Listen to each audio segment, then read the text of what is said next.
Hello, everyone. It is Kenyon here, Basketball Rewind. I'm joined by Beyond the Locker Room. I am joined by Coach Roach, who is back.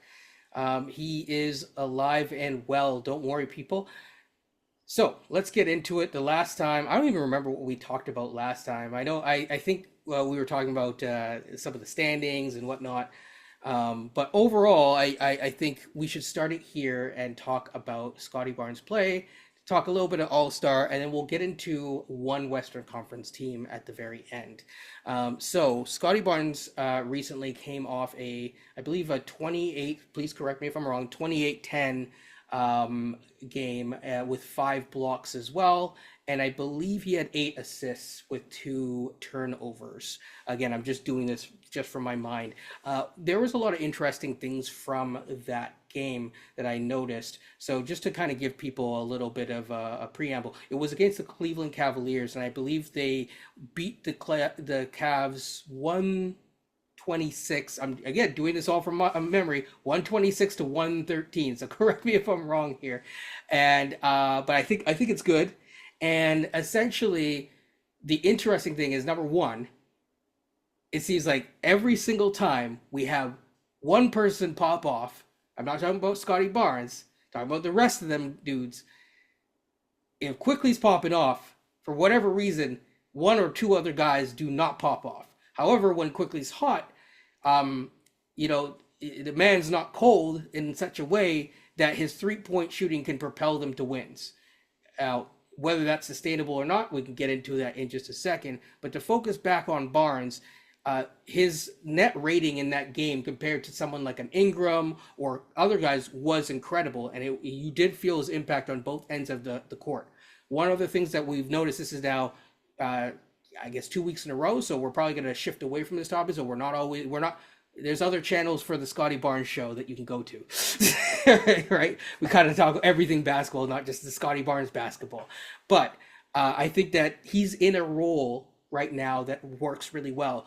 He shot 1 of 4 from three, and yet he still shot 54.5%, I believe, from the field overall. Again, just from memory. so 12 of uh, 22. so yeah, so 12 of 22, and ultimately at the end of the day, when you look at that, it's because most of those were coming inside. There was one where he blocked a shot or ran out in transition. Brandon Ingram hit ahead, hit him in transition. He did kind of fake in air and then kind of finished it. He's getting a lot better at being put into the right positions by, I guess, Darko and the crew, and the Scooby Gang, and whoever else, and and so yeah, I Wore the think wrong T-shirt. yeah, exactly. Have my Scooby Doo T-shirt. So that's my preamble to the Barnes talk, but I thought he's been really good, deserves talk. And if he continues on this, it might actually factor into the next part of our discussion in terms of All Star, because there's a couple wrinkles in that All Star in terms of selection. So yeah, let's get into it. Do you want to get into the All-Star or just any little final thoughts Any on Barnes? any final thoughts on Barnes? Um, I know Ingram was 5 of 15. I think he'll return, but the interesting thing I think was the Quickly factor, and the other thing is when I looked at both, although Quickly was a super positive player, his defensive rating and Ingram's defensive rating were still in the 120s. Yeah, that's never changing. I don't think that's changing anytime soon. I think I'll put it this way: a week ago, we were discussing the losing streak, Mm, and I believe it was either on my pod or your pod. It was one of the two of them. I think it's this one. And I said at the time, the thing I was saying was that this team is pretty bad, but in this case, Darko doesn't make it any better. Like it could still be better than what we have here.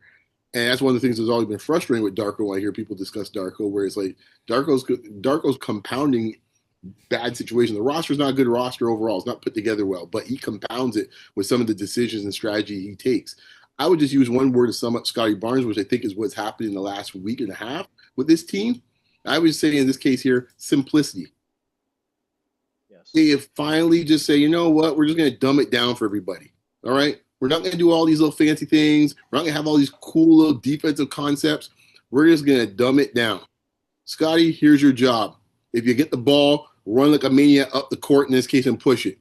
If you don't have the ball, run down the court like a maniac and get a quick post position. Not too hard. If not, we get half court, set a screen for somebody. Plain and simple. We ain't shooting threes. We ain't doing a bunch of DHOs with Scottie. We ain't doing all that. Same thing with Quickly. We have finally decided, I think he's finally learned, Darko, that you cannot, in this case here, turn a frog into a prince. He is what he is. Just let him score. That's what he can do. No one ever said Quickly can't score. You can't do a lot of things, but I never said Quickly can't score. Yeah. Just let him score. Like, you watch a lot of those DHOs, there wasn't a lot of, like, we have secondary options. This guy cutting. No, it's a curl, knock it down from 17. Okay. Pull up from 3, cool.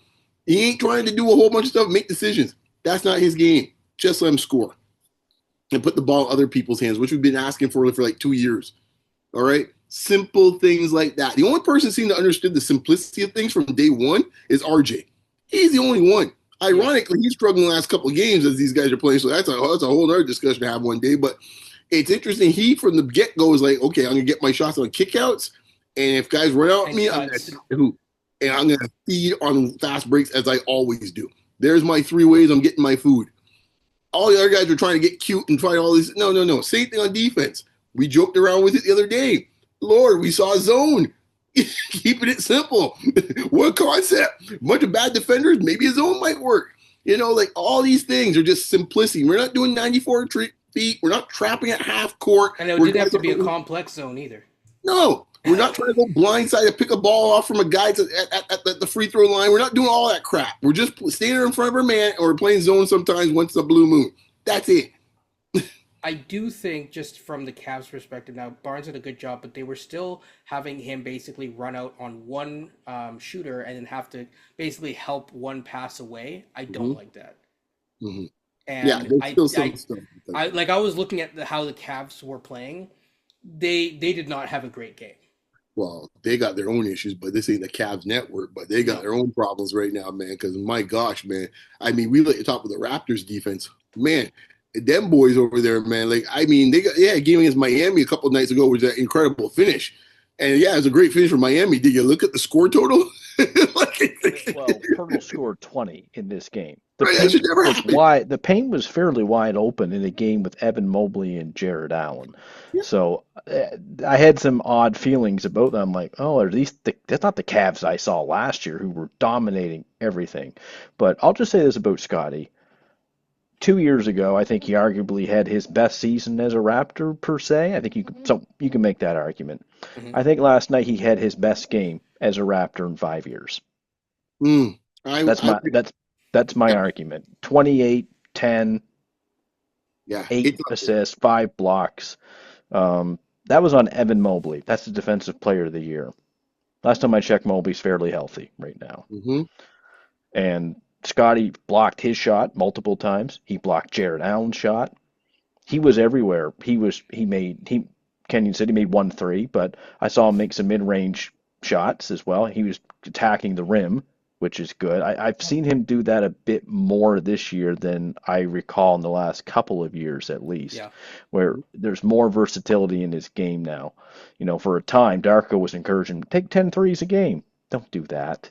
Well, they're putting him close to the hoop. Can you put out the shot chart? I don't think it's one of the ones you weren't here with, Coach. But like, literally, put the shot chart out. He said, "Here's whose chart is this? Play guess who?" It was like all green around the rim.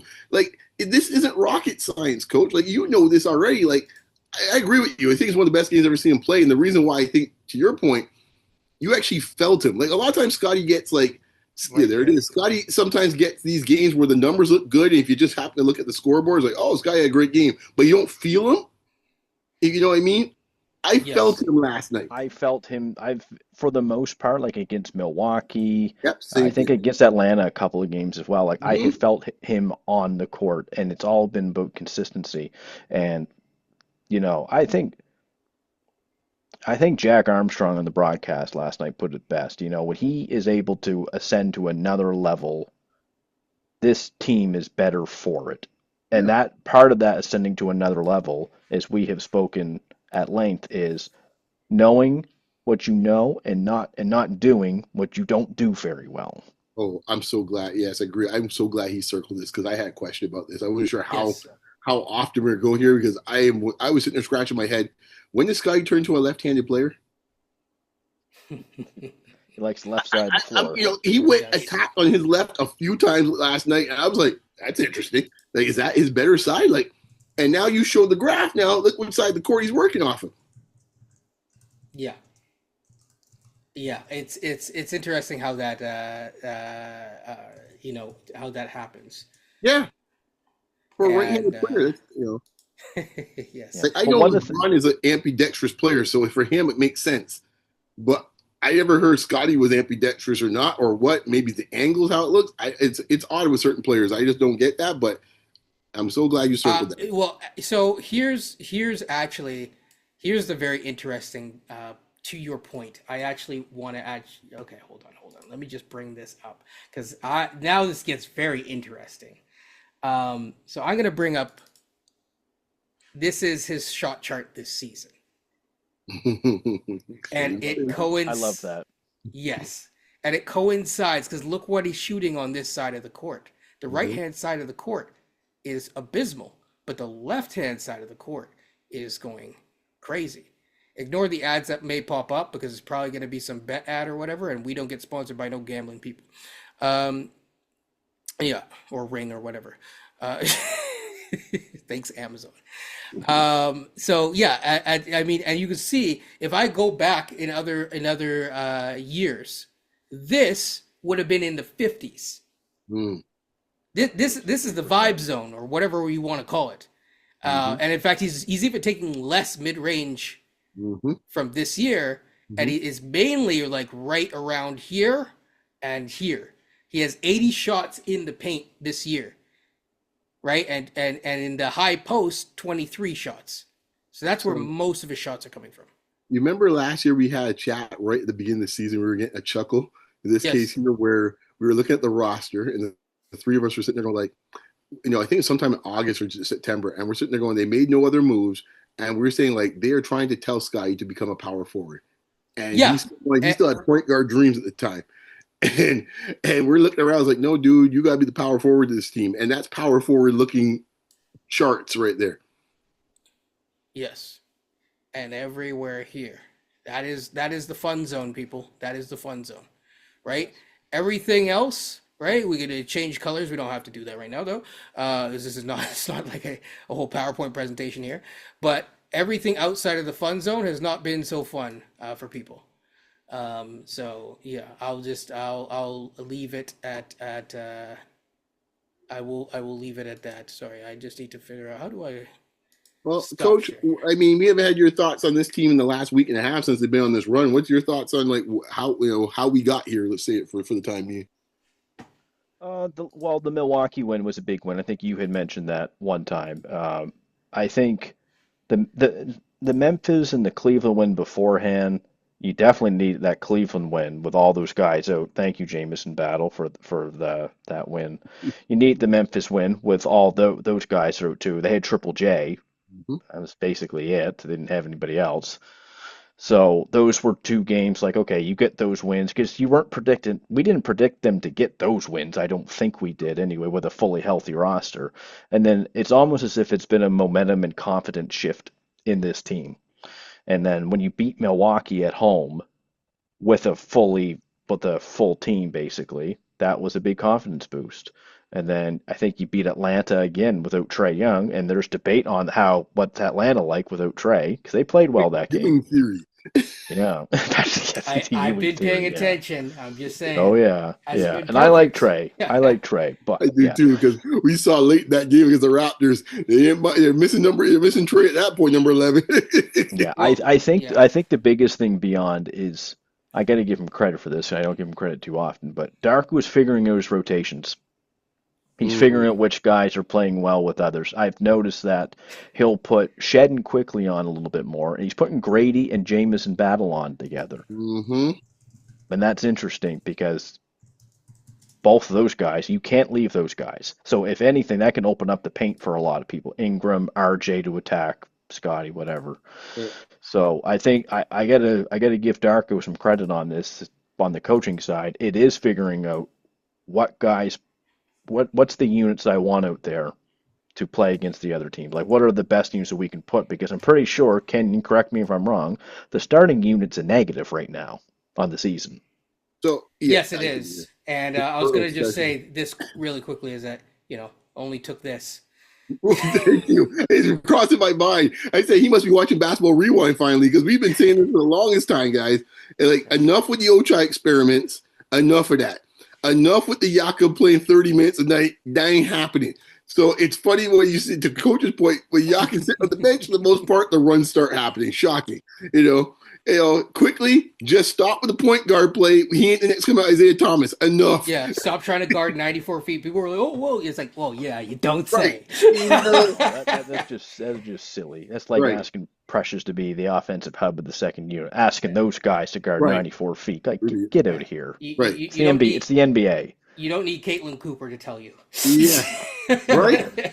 So like this is the thing that just frustrates me when I see these coaches that are so much into their own white papers or what they think, and then it's like, dude, that might be good in theory. Kenyon always says so, but in reality, that's not what's going down, man. Like this isn't 2K. Like just do what's there and cut the like Ochai getting minutes was a joke. Like, we were remember folks at the beginning of the season, oh Mogbo gonna get minutes. What Mogbo minutes Mogbo's getting? Mogbo's never seen the light of day. He finally figured that out after about 3 games. Like this, you need to go. One thing is clear, though, and it's been 5 years and counting on this. You need a backup for Pirtle. You need more size. Sam Mitchell and Leo Routon said it last night in the broadcast. They looked at this team and said, yeah, you got something. You have something right now. You need insurance for Pirtle this season. We all know who's probably out the door to get that guy in. He ain't playing much right now. Mr. Ochai. Well, that's the thing that frustrates me with this team, man. Like, dude, this is not hard. Ochai and Jacoby, I guess. Yeah, this ain't finite, my friends. This is not that hard to figure out, man. Like, come on, man. Sort this out. Actually, I don't usually propose trades, but I'll just. I don't even know if it would work. So actually, never mind. I don't even want to propose a dumb trade. No, put it out there. No, because I don't sure. know. I don't know if the other team needs it. That's why. But it's like if they wanted to balance out the roster, there's like a certain Gafford, and like I believe that Ochai and Jacoby's number actually works out perfectly with it. I know you're saying no, for multiple reasons. Fair enough, but I'm just saying. But to be honest, the reality is that from what's being signaled out of that city, it doesn't matter what you want. It sounds like they are looking more towards the future and looking to acquire picks. I agree with you. I don't think that they should. I think that they should sit tight and relax. And maybe as they say, it's like, Meg, chill out on whatever is causing Clay to have itis. Just chill out. I came up on a YouTube short today. I didn't even watch it. Someone say, "Yo, what's going on with Clay, man?" Like, let the man recover. Okay, the man needs to ball out. Okay, like he's not ready for retirement yet. So but shout out to him. He is living this mug, boy. He's living his best life though. But yeah, what I will say though, just to bring it back to the Raptors, is that to your point, yeah, they're finally figuring things out, which is good. So, any final words before we switch over to the All-Star discussion? Okay, so basically, I'm just going to read, not word for word, bar for bar here, but stole my flow.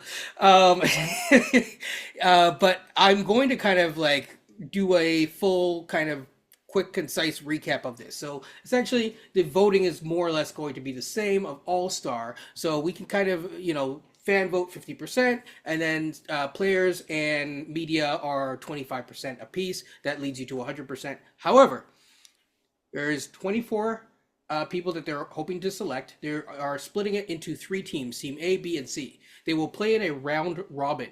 The third team, Team C, is supposed to be made up of 8 international players, which is very interesting. Now, where it gets interesting and where, depending on standings and whatnot, is that there's some players that might have double the chance to get into the All-Star if they're both playing well, or also if there aren't enough international teams, if they have international affiliations. So, Mr. Barnes, make sure you have your Jamaican passport. Okay? Because if you do, you might have a chance. Because if they don't, Adam Silver will be selecting, as it states here, will be selecting, the person to make up the amount of players that they need. So, any questions on that? And each of the 4 games in total until they find the winner is going to be a 12-minute game. What do you guys think of it? And then who do you think makes the international roster? Well, I'm just running it through my head, right? There's like potentially two. Can I say one more? Mhm. One important thing is positions do not matter. Right. So there's 2 spots right now that are not guaranteed spots in my head, unless I'm forgetting somebody. Right. So obviously, the obvious people in this case here, if everyone's healthy and everyone's coming in, I already got Towns, Luka, Jokic. Is Giannis. Towns technically American, but No. under affiliate? Okay. No, he's a technically Dominican Republic, but yeah. Dominican Republic. My apologies, Dominican Republic. So he plays for them. So you got those 4 already. Otherwise, contrary to some people's belief, he would be American. You're American, yeah. Yeah. International play Puerto Rico has their own team, so we got SGA would be 5. 5, right? Yeah. And the 6th guy I had in my head that was Jokic automatic. And Luka. I already called them. Is the 6th guy I had was who's the 6th guy? There's one other obvious guy that was sitting out there. That'd be Wemby. Wemby. There's the 6th, right? Wemby. Right. So those are obvious, right? So there's 6 guaranteed spots already. And then you get down to who am I? Okay, I have Joker, Luka, Shea, Wemby, Cat, and Giannis. Giannis. Okay. Right. So those 6 are guaranteed spots already. So then you're looking around like, okay, who's going to get the next 2 spots? Right? Now, I would say if they ever come back from the dead in this case here, if Indiana comes back from the dead, Siakam might get one of those spots. That's assuming they get back from the dead. That's a one possibility. But yeah, because they are buried. Right, yeah. Right now it ain't looking good. We need to be some grave diggers right now. But who else is up in there right now? I mean, you can say Vucevic, but he won't be making it. Depending on how high up they are, Kristaps or Alperen Şengün. Oh, Şengün's a guarantee. Şengün's a possibility. Yeah, Şengün's a guarantee. He's already made All-Star once before. If you made All-Star before, then you're playing well the next year, and your team's going to be good, which Houston is, or going to be good enough. He'll make the team. So what are they going to do with all these bigs on this team? Because you just listed about I know that's the thing. Your point, coach. I've been mulling out guards and forwards, but I can't find many of them in this case here, right? I'm like going here. It's like, good God. But Şengün's a guarantee, I think. Set 7. So now you got Joel. Well, he's not playing enough. That's his problem. I mean, it's the All-Star, but I hear what you're saying. He plays like every like 2 of every game or something like that. He ain't getting it. His counterpart, his buddy is playing the backcourt. If he ever starts picking up the scoring, he's going to be at All-Star either way. So right? Philly will be represented, but he's more likely to be there. But there's one more. I mean, Sacramento stinks at the moment. They're not great. But that's why I didn't even bring up. Sabonis plays both sides. He could be American too, because Sabonis technically is American. Yeah, he would, but he would play. He would count under that. Yeah, because he could. I mean, I know as far as stare at him hard if he played internationally, he always played for them. Yeah. I mean, internationally, he plays for Lithuania. Anyways. Yeah, as far as gives him the look, he hasn't tried to stay up playing for the American team. We ain't doing that. Yeah. I mean, he's not going to be healthy in time, but interestingly, like Kyrie could potentially play for Australia. Under that. I wonder if they're going to put the little flags on the jersey. That'd be kind of cool. Just a little. But if Chicago keeps playing well, to your point, then you're going to have to get a representative. And it could be anyone from. It could be Vucevic or it could be Giddey. Matas is American, is he? He's Lithuanian though. He's also Lithuanian, so he's kind of like a Sabonis situation. Yeah. So he could, but I don't think I forgot about Giddey. So Giddey might get that. He would be the guy, I think, before they need anybody else in Chicago if they pick up the pace. How has Wiggins done on Miami? That's the one I haven't really paid him. Miami's kind of. I'm watching them right now. Like Miami's a bit of a democracy at the moment. Like it just depends on what night it is. It's like okay, Bam a little bit, then one night it's him, and then Norm's been great, but he's been in and out of the lineup. And he also got the Jamaican affiliation as well too. But we're down to basically the last spot. We're down to the last spot, right? And I still think we're missing guys or obvious fellas in this case here that we're forgetting about. I mean, my man from Denver, if he have a good season, he would be in there. Who? Murray. Oh, jeez. Right, exactly. Here's your guard, right? Like if Denver keeps playing well, they might get represented. And he would obviously be the second referee. Oops, that guy, yeah. Boy, how fast did we forget the Olympics last year, man? It's like, oh, he's done, man. Ship out the passport. Yeah, that was a rough one. Yeah, everyone just blinded that out of the body. It's like, hey, who's Canadian? But Murray's playing great. And I mean, if Denver's playing really well, they're going to get 2 reps. And he would be the next dude in there and finally give him his opportunity to get an all-star bid. What about another Laker? Is there a world where Rui gets in? No. I doubt it because I don't No, think because you got to hurdle Reeves, and that ain't happening. And, of course, wherever LeBron gets back. No, but you need a certain amount of internationals. Yeah, but they're not putting like 3 Lakers on a team for a team that might win, which would be like. That's true. Because, I have to say this. It's not ESPN. It's NBC's covering it this year. Yeah.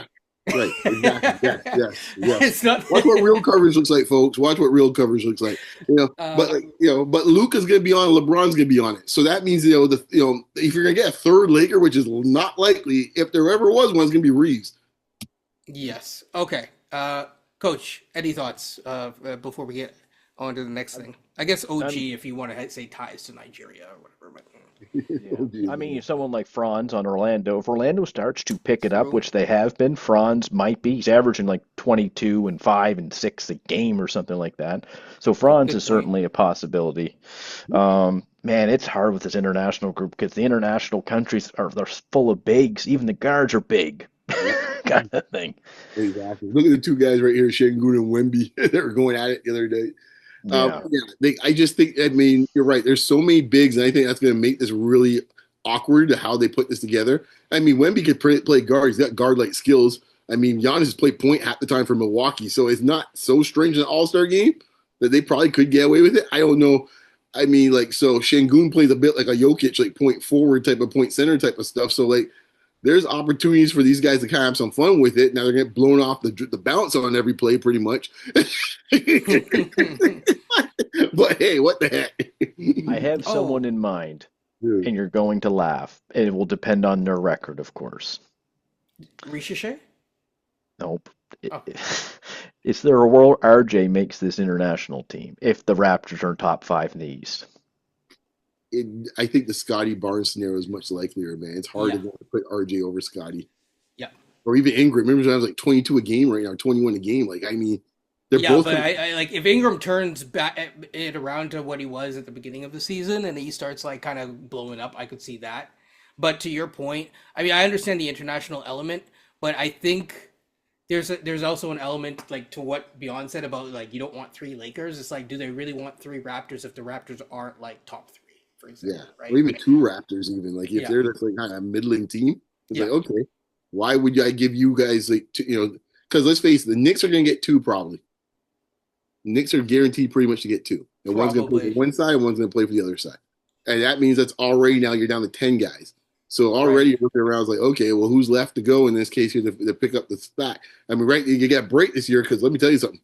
From the guard standpoint, I'm not sure if you've seen his numbers. But I was checking his numbers the other night. My gosh, Jaylen Brown's numbers are gaudy. Holy smokes. Yeah, I made a mistake not. You might want to take something back. No. I mean in fantasy. Fantasy? Oh, okay. Yeah, no. That man's numbers are I was man, because he was right there, and it's like, man. Jeez. I watched the Boston game and said, let's see what he's doing. By the way, their record is not. They're right there. They're right there. They're literally right there. That's what I told folks. You all dismissing Boston. I remember people say, we're Hey, I had them in the mix. No, so. we all said so in different conversations. Dude, you don't dismiss guys that got... sure. Yeah, you don't dismiss guys that got... let's put it this way. The Raptors are 7-5. Boston's 6-7. Yeah.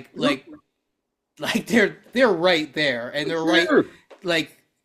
the East is actually, I'd say 6 through. I mean, it's really early in the season, but 6 through 11 is basically there's not really a gap in those teams. No, It's I'm watching 7-5, 1-2 games. That's it. 7-4 in New York right now. There's no separation going on right now except for one team, except that seems to be separating themselves. But I mean, I'm looking below that. No one wants to talk about my case. I'm looking below the 8-streak win. Folks out there might just be hanging around, maybe in a play-in perhaps this year. But that's actually something that a lot of people haven't talked about enough. You? I do want to talk about your other team in a Yeah. second. Don't worry about we So, talk about them, but that's all right. That's all right. There'll be time, man. Time will reveal. but yeah, no, I do think I'll put it this way: that 46, it was 46 points the other day that he had. There was elements of it that I didn't like in terms of like, yeah, he emptied the clip for sure. But there's elements where you know me, I'm a free throw man myself. He hit his free throws. He hit all 18 of his free throws. Yeah, like he's a great free throw. Right. Yeah, that's the thing. If it wasn't for those free throws that came away, it would have been like a Rudy Gay game. But, but he hit his free throws and he got to the line 18 times. He relentlessly attacks, man. And the thing with him is the mindset, right? This is the part when people talk about franchise. And he's healthy too, finally. Jeez.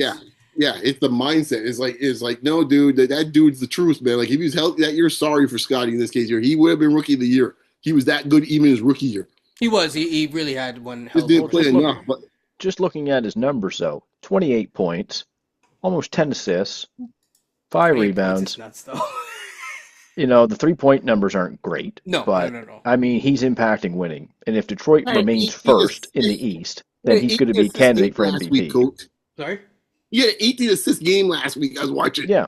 Well, the crazy thing here is that he's literally averaging a double-double as a guard. Yep.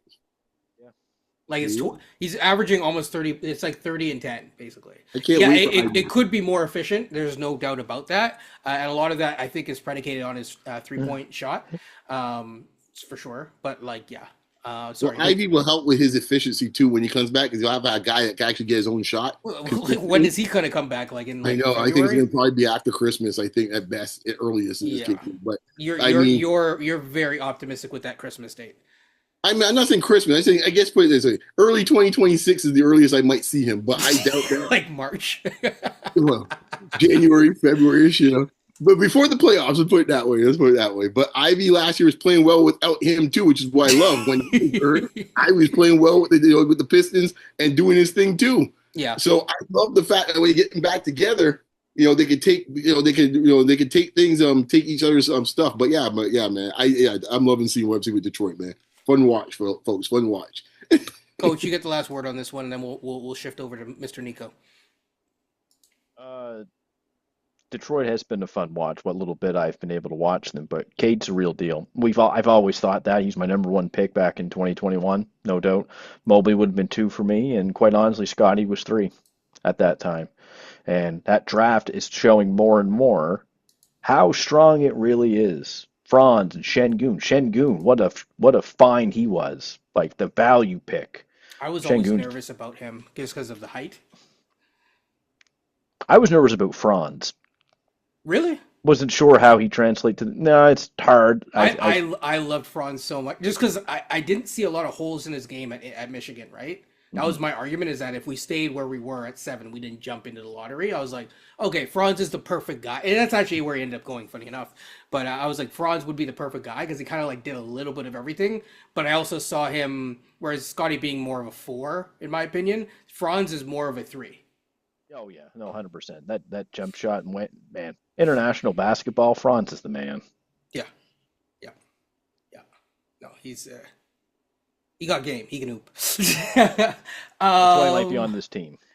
Yes. And to your point, in terms of the All-Star for sure.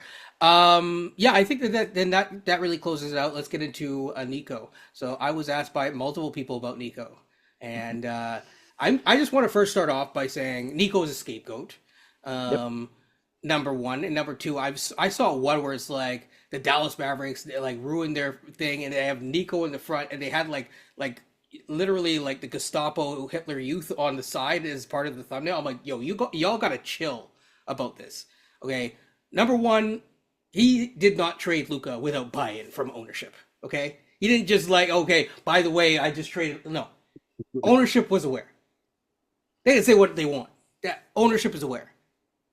So let's just that's one of the things that I want to get out of the way, is that, like, yes, they're not, Dallas in some regards is not in the situation that they want to be. They're not in a terrible situation, but they're not in the situation that they, I guess, intended to be. But you can't put it all on that guy. I will say he should have gotten more for Luka, for sure. Like in terms of like pick equity, he did choose a player in lieu. It's kind of like how we chose certain players instead of picks with the OG deal. And of course, I guess the difference is that the player that he got was very injury prone. And so when you combine that with Kyrie's unfortunate injury stuff, which to be fair, Kyrie has also become injury prone over the years as well. It's tough. It's tough. And so there's a world where they're going to want to pivot away. Now, we had this conversation offline. I'll just enter this in. Is I didn't realize until talking to you guys that they had, because after this year, they don't have control over their picks. However, this year, they do. And I did not realize that at first. So that is very interesting because that changes the way that I view it. Because originally I was like, well, if they don't have their pick this year and they don't have, next year and the next year until 2030, then I was like, well, then it's a Milwaukee Bucks situation where you're just screwed. But now it's like, okay, you can hypothetically like just keep it all together, or heck, trade one of those two guys that you don't really, see a long-term future in terms of a commitment, and then you're ready, reloaded, and cheaper the following year. So they're an interesting team. I'll open the floor. What do you guys think? Going into this year, I actually had a thought that Dallas had a chance for the conference finals. Me too. I thought with AD, Kyrie, Lively, Flag, that's a lot of length up front. And I think they would have been able to challenge Oklahoma City. But Kyrie had to be healthy. Anthony Davis has to be healthy. That's not the case. I knew Kyrie was good to be out, but still, Anthony Davis should be good enough to at least carry you for most of the year with a Cooper Flag, with a Derek Lively, Klay Thompson. Dallas had the depth, but I just think this Nico Harrison ordeal has just been such a thunderstorm over this team. And unfortunately, I know everyone knew this was going to happen, I think, at some point. Unfortunately, because you're right. He doesn't trade Luka without the ownership, agreeing to do this. Nobody could trade a franchise player without ownership approval. And you kind of wonder, too, did ownership not want to pay Luka the supermax? And they probably went to him, you got to make a decision on him. And probably some of the questions that were around Luka at the time about his fitness, which legitimate. You want to be a supermax. You want to be one of the faces of the league. You can't be out of shape. You can't come in, being 30, 40 pounds overweight. And credit to Luka, he came back this year and he put in the work, and now he's the slim Luka, and he's playing pretty well. The Lakers look pretty good. So I think Ozempic Luka. Gosh. But the Mavericks need to pivot away from this. I think they do. I think having the pick this year, their own pick, that's very helpful. This is a very deep draft. Cooper Flag, you have your guy. You have your building block with Flag. You'll have another one potentially in this draft. You take Davis and Kyrie Irving and you look to trade for future picks, and then you get some picks back and young players. I think you're probably going in that direction. Kyrie and AD being hurt all the time, they're not going to do much in the West. Okay. Full disclosure, I'm a Mavericks fan. Going back to 1982. I thought you were going to say we're not sponsored. Green and blue jersey folks with the cowboy hat, man. Well, Blackman, Harper, Donaldson, the folks. Aguirre, that's my team. So let me go back to the trade, because this is what supposedly this is all stemming from.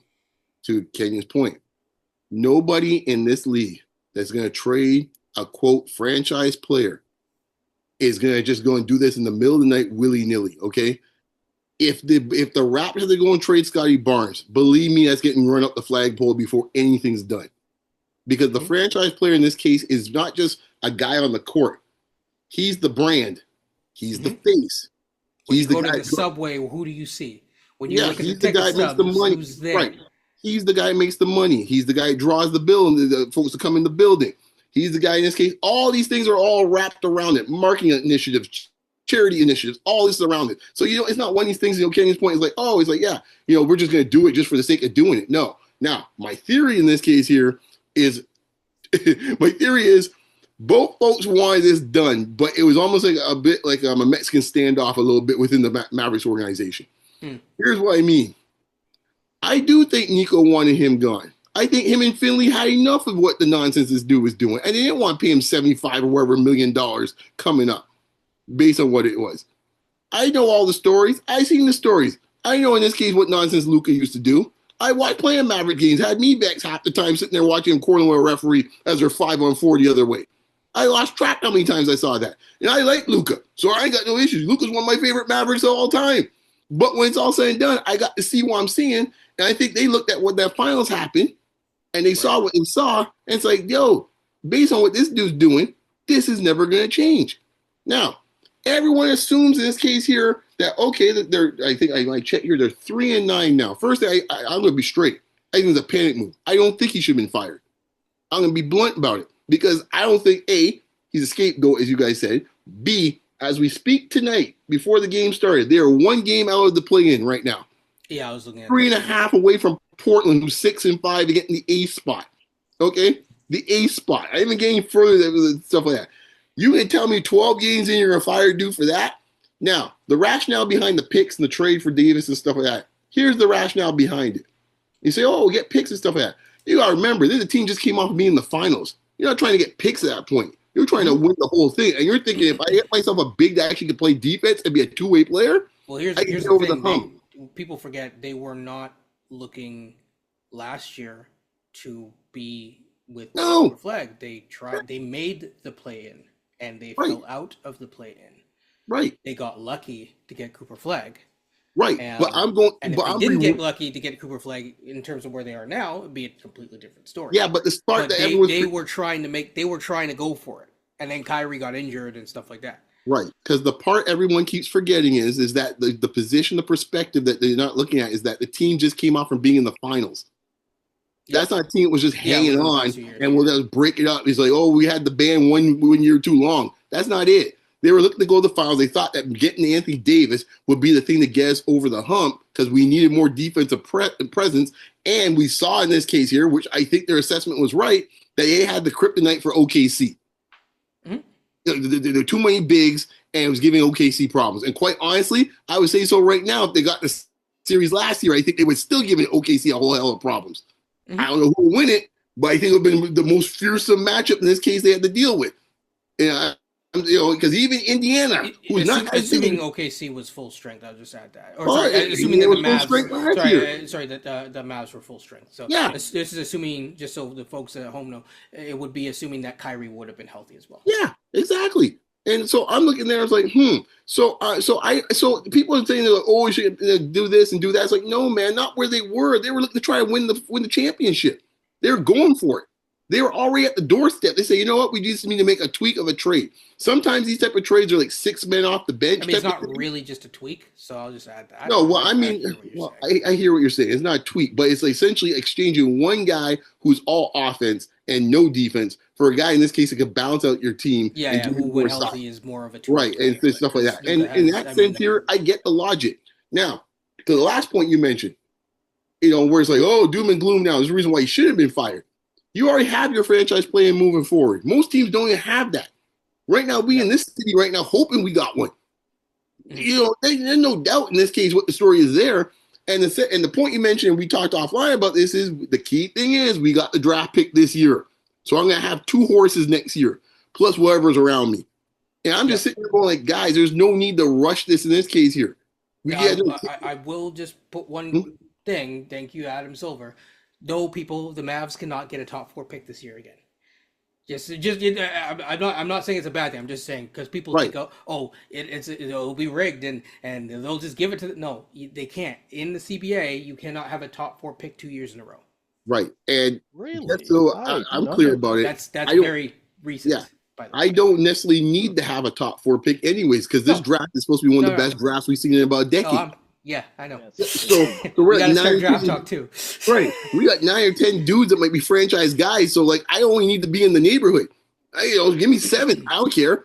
And so, like, this idea is like, oh, whoa, it's me, the Mavericks. No, man, too much panicking going on here, man. And this goes back to a term in this case here, 2 Bill Simmons references in one pod. Wow. This goes back to, in this case here, what he refers to as new owner syndrome, right? New owner syndrome always find a way to screw things up because they want to make a stamp. They want to show they're the man or they're the woman, and they got their chest out. So they want to show I'm the boss around here. I'm the new sheriff in town since we're talking about Dallas. I'm the big dog around here. Okay, whoop-de-doo. You showed you're the big dog now. And then when all of a sudden now the feet's the fire now, you're running around here trying to throw everyone over the bus. Oh, it's Nico's problem. Oh, it's Anthony Davis being injured. Well, tell me something I didn't know. It's like death and taxes. Okay, Anthony Davis is hurt. Oh, it's Clay and Megan. No, when it's all said and done, you made the move. So own it and ride with it. But no, they don't want to do that. But this is new ownership syndrome. See what's going on down there in Phoenix. Same nonsense. So I'm going to have to ride this out as a Mavericks fan. And believe me, I know about bad ownership in Dallas. So I'm down with that. Even Cuban, who's the best owner the Mavericks have ever had. Quite honestly, probably the best owner. He's had his moments too. He's had his share of we'll say scandals, so we'll leave it at scandals and putting foot in mouth disease. Coach. Well, with Nico, the move in theory for Luka to get two-way versatility and more defense, I get it. I remember talking to you guys at the time, like, I get this move to get Anthony Davis in. And then when you got Cooper Flagg, it's like you got Anthony Davis and Cooper Flagg and Derek Lively. Like, you have your front court for the next 5 years. And I'm just saying that because Davis will be gone probably by that point. I get it in theory, but it's always the idea of Anthony Davis. And I think when he's healthy, he's a top 5 talent in the league when he's healthy. It's always the idea of him of you see it for 5 games or 10 games, and then you don't see it for 20 games. Like, it's very frustrating. I'll make 2 points on this front in this case, coming from the Lakers' perspective. For all you guys want to be hating on LeBron James, there's a reason why in this case here he is who he is. Because guys in this case that we never think get the best out of them, he gets the best out of them. Period. All right? Period. With a T. Period. All right? Second thing. We're all this talk about, oh my gosh, Luka, in this case here, we got to bow down and genuflect at 77. And I said before, I love me some Luka and seen some amazing things he's done over the years. What happened against Minnesota last year in the spring? What did they do in that? How did they attack? Ant-Man was out there having a good old time. Same with your man McDaniels. Who were they attacking? Yeah. 2 dudes. Last time I checked, they're still on the team. They weren't attacking the old man. They weren't attacking him. Gray beard and all, they weren't attacking him.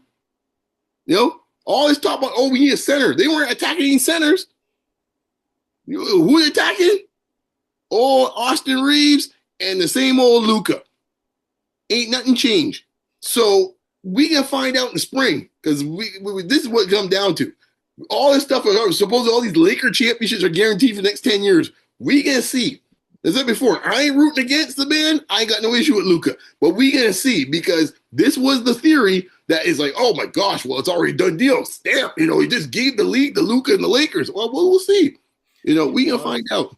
As long as OKC and Sam Presti have 2 picks in every draft for the next 5 years, there ain't going to be no Laker dynasty, I don't think. They have 3 picks. They have 3 picks this year. I said at least 2. I think there's a couple teams like that in this case, Los Angeles is going to have a little issue getting around. I think Houston's another one. I was going to say Houston, but Houston just recently traded some of their stuff. Oh, and then that 7'7" monster in San Antonio too might be. Yeah, that dude. Yeah. Yeah. By the way, they're another team that has multiple picks. Yes. Mm-hmm. So this idea, including in this year's draft, right? This idea, like, we on smooth sailing here out on the coast. No, folks, that ain't the case, man. I've seen this many a times, including OKC. When it's like, OKC, they're going to run the league for 10 years. They got 3 guys that are going to be Hall of Famers. How'd that work out? How many championships that group had? Time and time again, I hear you folks go down this road all the time. I've seen it for years, including my team, the same Mavericks, the 3 J's. Oh my gosh, they're going to be there forever, man. You got Kidd, you got the 2 wings, and within 18 months, and Tony Braxton, it was a wrap. Okay? So don't tell me this about, I've seen these stories before. I've been around the block enough to see this, guy. I got the gray hair to show it. I've seen it. So don't tell me about this. I need to actually see it on TV, not in Memorex, folks. Need to see it live, not Memorex. Okay, don't tell me what you think it's gonna be. I need to see it happen. And to Coach's point, there's a few other teams around here that got some ambitions too, man. And let me tell you something, they got a lot longer runway than the Lakers do. Yep. Hello, Tony Braxton. I loved her music. It pains me at times. I still love Tony. Still love you. Still love you. Still love you, TB. But man, I don't look at you the same ever again after that. Poor Mavericks fans. Yes. Tell you, she coming around a few days. He wasn't man enough for me, boy. That's got a whole other connotation these days. But that's a different sport. We'll leave that be for now. No doubt. So yeah, I think that kind of covers more or less a good trip around the league. We covered multiple Western Conference teams. I do want to give a shout out to the Portland Trail Blazers, who at the time of filming this, we did say, at least I know I did, say that they would be better this year and they would be in the mix. And they're 6-5, and they are in the mix. So you know, Can I have a point of privilege for a second? a point of personal As a Mavericks privilege, fan. yeah. Hey, look. Since we talk about TB and we have our history with musicians, hey, look, Meg. You know, I know hot girl summer and everything, man, but we want to change this up with the seating arrangements up here because we can't be having this much longer. Someone said it's the body yada yada yada. Yo, man, there's a few other songs in the kids here, but we are not that. It's a somewhat kids family program. Yeah. It's a kids program, so we leave it here. So, which I think might be the biggest song. It might be reflective of what's going down, but I'll just leave it at that. You all can Google it. But let me tell you something. Folks, we might have to make some changes in this case even here. Ben Shapiro, even with his physician wife, had to learn a few new Yeah, words. man. We'll have to move things up to the box, man. We have to move things up the box, man. But I'll leave it there. I never thought in a show I would be in connection with Ben Shapiro and Megan Thee Stallion. That's why I love. one. Hey, man. That's why I love the association, We man. go from that. We go from Como. It's all, we Yeah, all that's over the true. place. This is true. It's There's true. no sport across his cultures and news like that, like the association, man. Listen, folks, that's why you come to Basketball Rewind. So like, comment, and subscribe. It has been a good one. That is a pod, I believe. So take care, everyone. Peace. And yeah, that's all.